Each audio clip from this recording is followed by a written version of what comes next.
السلام عليكم اخواني اخواتي، مرحبا بكم معنا في فيديو جديد ووصفه جديده ان شاء الله. كنتمنى دائما تكونوا بخير وعلى خير في احسن الاحوال. اليوم ان شاء الله غادي نقدموا السفوف او السلو مع بعضياتنا. غادي نقول لكم يعني الطريقه اللي غادي نحضر بها انا والمقادير، وغادي نعطيكم بعض الاختيارات ان شاء الله. يكون ان شاء الله السفوف اولا.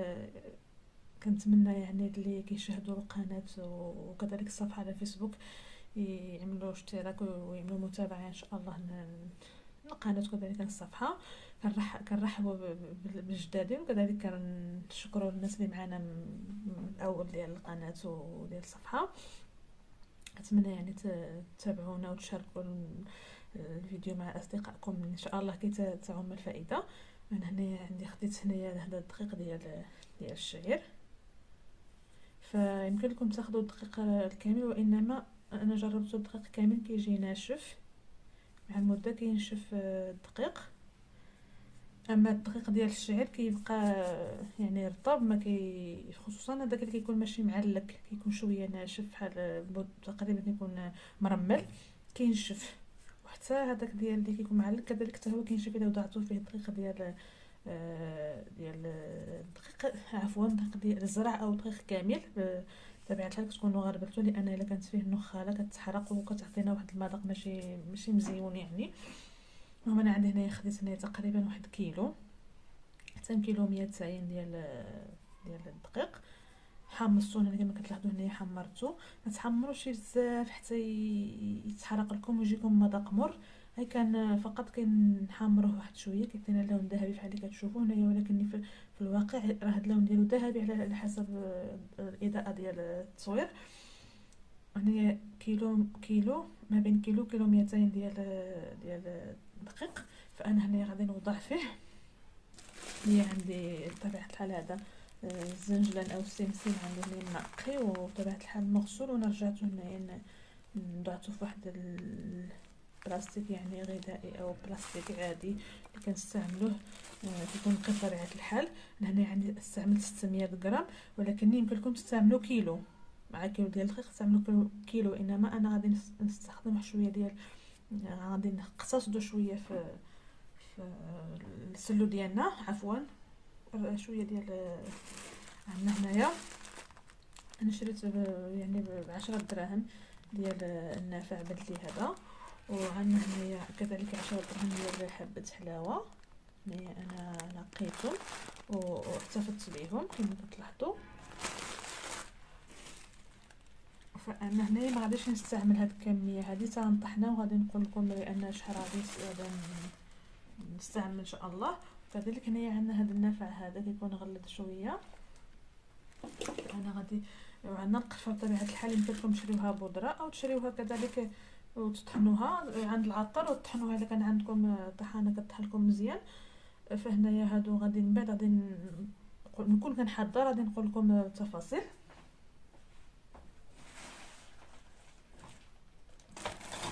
فهنايا عندنا الكاوكاو، كلكم تستعملوا هاد الكاوكاو صغير. انا قلت لكم انا غادي نستعمل نص كيلو ديال الكاوكاو، اولا تستعملوا هاد الكاوكاو هذا اللي كيكون مقشر ورومي كبير، كيبقى لكم اختيار حسب الثمن. كيكون الثمن هذا بلدي يكون زايد شويه. غادي نستعمل انا نص كيلو، اما غنستعملوا هاد الحمار الصغير بلدي او غنستعملوا الرومي. غادي نستعمل كذلك هنايا نص كيلو ديال اللوز. اللوز بطبيعه الحال انا غادي نستعملو القشور ديالو، غادي نغسلوه ونشفوه وغادي نحمروه ان شاء الله في الفران، ولا اللي ما عندوش الفران يحمر في المقله اولا في كوكوط، ولا يحمروا في الفران ديال الزنقه. كذلك الكاوكاو غادي انا ما نقلي حتى شي حاجه. اي ديما انا ما عمري في السلو او السلو ما كنحمرش في الزيت او ما كنقليش يعني بتعبير اصح. التحمير كيكون بلا زيت، وكاين اللي كيدهنوا بشويه زيت. انا حتى ديك الدهنات زيت ما كندهنوش، كنوضعوا الزيت في الخلطه اولا زبده كافي. وكان غادي نقول لكم واحد الطريقه اللي ما تستعملوا لا زبده لا زيت ان شاء الله. تفاصيل كنظن قلت لكم شويه بالاضافه الى شويه ديال الملح، بغيتو مسكه حره ندوقها مع شويه ديال السكر والحلاوه كتبقى كذلك. غادي نستعملوا سكر كلاصي او العسل. العسل كذلك كينشف السلو الا كان غادي يبقى مده شويه طويله. كنفضل نستعملوا سكر كلاصي. الناس اللي ما كيبغيوش السكر يمكن لكم، الناس اللي مرضى السكر يمكن لهم يستعملوه هكذا بدون سكر، او لا يستعملوا شويه ديال العسل بطبيعه الحال حره الا سمح لهم بها الطبيب بطبيعه الحال. كيبقى الله حسن العون، يعني الواحد كيتشهى حاجه وما كيقدرش ياكلها. كنظن هادو هما المقادير. الا نسيت شي حاجه غادي نتفكرها معكم ان شاء الله. انا غادي ندوز نحمر هاد الشيء وغادي نقاد الامور وغادي نرجع مع بعضياتنا ان شاء الله. فهنايا في واحد القصعه او قصريه او الاناء، اي اناء يكون شي بانيو كبير نقي بطبيعه الحال، كنوضعوا فيه هاد الدقيق ديالنا محمر. غادي نوضعوا بطبيعه الحال 2 معالق ديال القرفه يكونوا مغربلين. انا هنا في البدايه غادي نوضع 2 معالق من كل نوع. هنايا غادي نوضع عندي هنايا خليط من النافع البلدي وزريعه البسباس.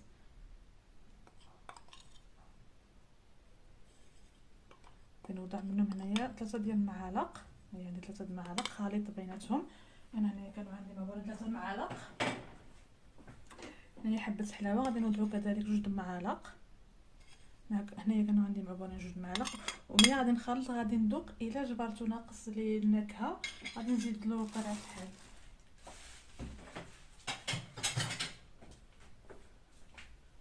وهنايا كنت حيدت من هذاك 600 غرام ديال سمسم او زنجلان، واحد تقريبا واحد زلافه. هنايا هرمشتها في الاول، عاد غادي نطحن هذيك الكميه المتبقيه اللي عندي.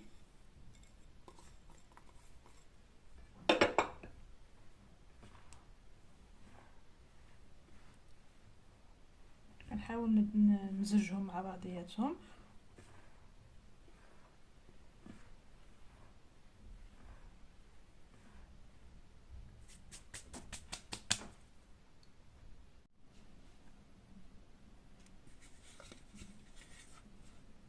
فعندنا هنايا كميه الزنجلان اللي كنت قلت لكم خليت منها زلافه تقريبا الثلث. فغادي نحاولوا ناخذوا هذا وغادي نضيفوها على الخليط ديالنا. فهنا الا ما كانش، الا ما ساعدكمش في التعليق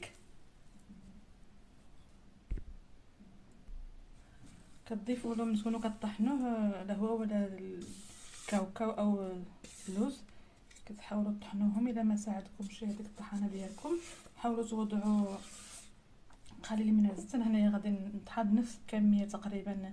غادي نخلي شويه من اللوز مهرمش شويه ديال الكاوكاو مهرمش، وغادي نطحن الباقي في هذا الشكل. هذا باش كيساعدنا اننا ما نضيفوش ماده دهنيه السلو ديالنا او الصفوف. فانا هنايا غادي نحاول، فغادي نستمر بهذه الطريقه. غادي نطحن وغادي نشوفوا مع بعضياتنا بقيه الوصفه. وهنايا كما كتلاحظوا بنفس الشكل طحنت اللوز وخليت شويه مهرمش. كذلك غادي نوضع الكاوكاو او فول السوداني، نفس العمليه غادي نوضع لهم.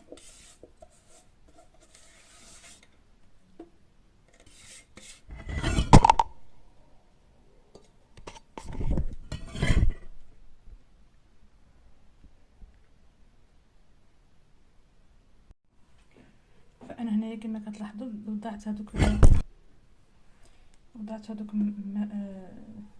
اللوز والسمسم اي زنجلان والكاوكاو.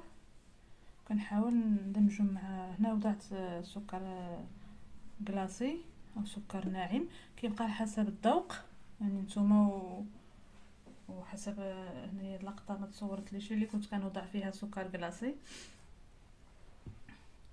فهنايا في هذه المرحله يمكن لكم تديوهم عند العطار ديال الحومه ديالكم اللي قريب ليكم، يطحنوا لكم تشوفوا يعني القوام اللي خصكم نتوما. ولا ما تضيفوا لا زيت لا زبده لا حتى شي حاجه. انا هنايا ما غاديش ناخذو عند العطار او عند اللي تيبيع داكشي ديال التوابل وهادشي ديال الحاجه.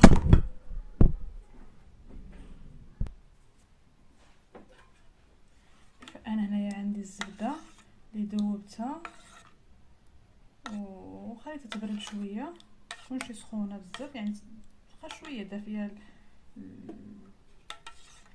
غادي نبقى نضيفها بشويه بشويه حتى غادي نحصلوا على القوام اللي بغينا حنايا.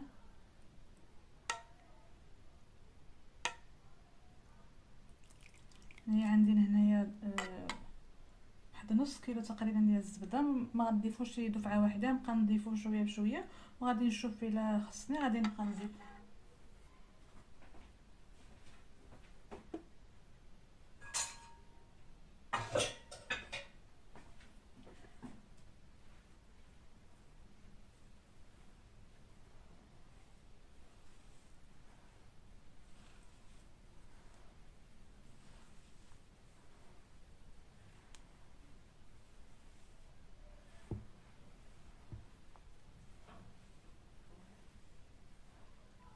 حنايا غادي نقسمو، غادي نرجع لكم لان الاناء صغير ما غاديش يكفاني باش هاد القصريه ما تكفيهاش هاد الكميه ديال السلو.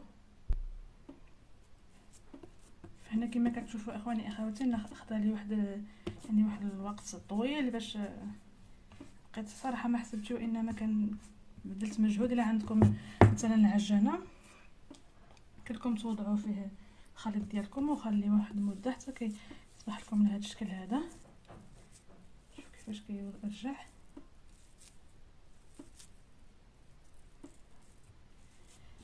دابا غادي نشوفوا مع بعضياتنا ان شاء الله في الطبق ديال التقديم.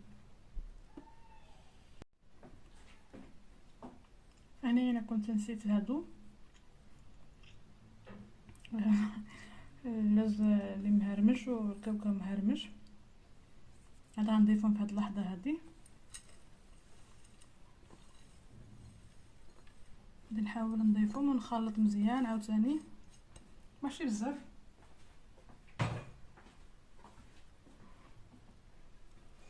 غادي نحاول ندخلهم في السلو ديالنا كما كتشوفوا في هذا الشكل اللي هذا كيجي معلق.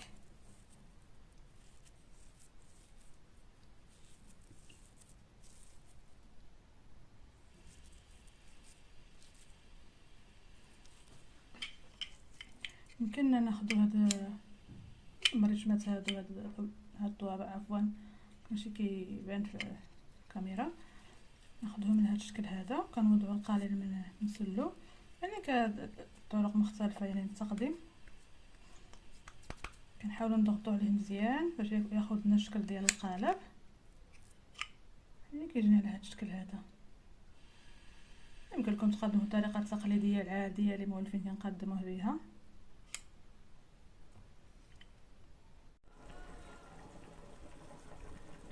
وهنايا كما كتلاحظوا اخواني اخواتي هذا هو الصوف او السلو اللي وجدنا مع بعضياتنا، كيجي على هذا الشكل هذا يعني معلق، وصدقوني رائع جدا. انا كما قلت لكم كنت اقترحت عليكم تقدموه على هذه الطريقه هذه، ولا توضعوه في قوالب ديال السيليكون وتوضعوه حتى في كواغطاس ديال الحلوى، كذلك تقدموه يعني كاقتراح فقط. وكصدقوني كيجي رائع ومعلق ما نقول لكمش يعني، والمذاق ديالو كيجي لي ذاقو ما يعني ما كيسخابيه الصراحه. لاحظوا معايا كيفاش كيجي،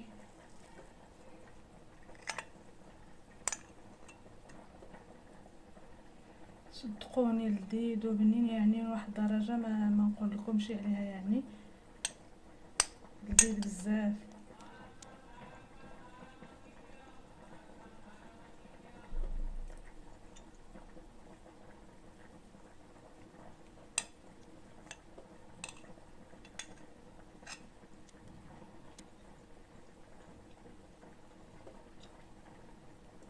صراحه بنين بزاف والله الا بدون مبالغه يعني كيجي رائع، واخا ما عملناش فيه بزاف ديال القوام في كيلو ديال الدقيق، وانما كيجي المذاق ديالو رائع. هذاك المزيج ديال الفول السوداني، اللوز، السمسم، حبه حلاوه، النافع، زريعه بسبس يعني وقرفه، كيعطيو واحد اللذه ما عندي ما نقول عليها وصافي. كنتمنى يعني تجربوا هذه الطريقه هذه. ما قدرت نقول لكم يعني ما يعني هما اقتصاديين في نفس الوقت، كيجي السلو ديالنا او الصفوف بنين ولذيذ. باقي ان شاء الله غادي نشارك معكم يعني الى كتبنا وكنا باقيين في الحياة طرق اخرى يعني ومقادير اخرى الى بغيتو يعني يكون اكثر اقتصاد من هذا او لا تعملوا مقوم اكثر من هذا. خليوه لي في التعليقات وانا غادي نقدم لكم ان شاء الله الوصفات الوصفات اللي بغيتو نتوما في التعليقات. بغيتو شباكيه، بغيتو بشنيخه، بغيتو سنطير يعني بليغات كذلك، اي معسله، بقلاوه، معسلات اللي كنحتاجوهم في رمضان كاملين ان شاء الله نقدمهم مع بعضياتنا. وكنتمنى ما تنساونيش من لايك واشتراك في القناه وكذلك متابعه الصفحه الفيسبوك. والى فيديو مقبل ان شاء الله، مع السلامه.